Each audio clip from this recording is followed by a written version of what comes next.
Hi friends, నేను మీ నషరుద్దీన్. ఈరోజు మనం ఆహా ఓటీటీ ప్లాట్ఫామ్లో స్ట్రీమింగ్ అవుతున్న బ్రీత్ మూవీ గురించి తెలుసుకుందాము.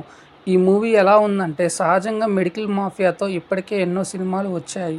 అలాంటి కాన్సెప్ట్తోనే ఈ మూవీ చిత్రీకరించారు. ఈ మూవీ స్టోరీ లైన్ వచ్చేసి వైద్య వ్యవస్థ నేపథ్యంలో సాగే థ్రిల్లర్ స్టోరీ ఇది. వైద్యం అనేది దైవునితో సమానంగా భావించేవారు, కానీ కొంతమంది స్వార్థ పౌరులు ఆ వైద్య వ్యవస్థకు కలంకంగా మారటం జరుగుతుంది. అలాంటి పాయింట్తో ఈ బ్రీత్ మూవీ మలిచారు. సహజంగా ఒక వీఐపీ హెల్త్ టెస్ట్ కోసం ఆసుపత్రికి వస్తే ఏమైంది, అతని హెల్త్ బులెటిన్ను ఎందుకు వేరేలా చెప్పారు, అసలు ఆ వీఐపీ అయిన ముఖ్యమంత్రికి హీరోకి ఉన్న లింక్ ఏంటి, అలానే ముఖ్యమంత్రిని ఎందుకు కాపాడాడు, అలాంటి సన్నివేశాలను క్లైమాక్స్ వరకు రివీల్ చేయకుండా ఉండుంటే బాగుండేది. కానీ ఫస్ట్లోనే చూపించడం ప్రేక్షకుడు సినిమాపై ఎటువంటి అంచనా లేక నిరాశకు గురవుతాడు.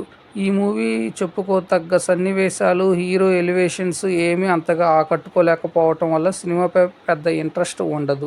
మరియు సినిమా టెక్నికల్ ఆస్పెక్ట్స్ కూడా ఆశించినంతగా లేకపోవడంతో, మరియు కామెడీ అనేది ఆర్టిఫిషియల్గా ఉండటము, మరియు హీరో యాక్టింగ్ కూడా అంత ఆశించినంతగా లేకపోవడంతో, మరియు ఆయన వే ఆఫ్ డైలాగ్ కూడా అంత లేకపోవడంతో ఈ సినిమా దొబ్బిందని అందుకనే అంటారు. మరియు మనోడు సినిమా ప్రమోషన్లో చెప్పినంతలో కొంచెం కూడా లేకపోవడంతో సినిమా పోయింది. అలానే ఈ సినిమా స్టోరీ లైన్ వచ్చేసి, పీపుల్స్ పార్టీ అధ్యక్షుడు, తెలంగాణ రాష్ట్ర ముఖ్యమంత్రి ఆదిత్య వర్మ ఓ రోజు గల్ఫ్ ఆడిన అనంతరం స్పృహ తప్పి పడిపోతాడు. చికిత్స కోసం ఆయన్ని వెంటనే బ్రీత్ హాస్పిటల్కు తరలిస్తారు.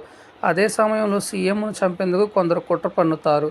వారి నుంచి ముఖ్యమంత్రిని రక్షించేందుకు అభి ప్రయత్నిస్తాడు. ఆ క్రమంలో అతడు ఎదుర్కొన్న సవాళ్ళేంటి, సీఎంకు అభికు ఉన్న సంబంధం ఏమిటి, అసలు చీఫ్ మినిస్టర్ని ఎందుకు హత్య చేయాలనుకున్నారు, అందులో వైద్యుల పాత్ర ఎంత అనే అంశాలు ముడిపడిన కథే ఇది. ఇకపోతే ఈ సినిమాకి ప్లస్ పాయింట్స్ అంటూ ఏమీ లేవు. ఇలాంటి సినిమాలు చూడకపోవటమే చాలా మంచిదని అభిప్రాయానికి వస్తారు చూసిన ప్రేక్షకులు. థ్యాంక్ యూ ఫ్రెండ్స్, నేను మీ నషరుద్దీన్.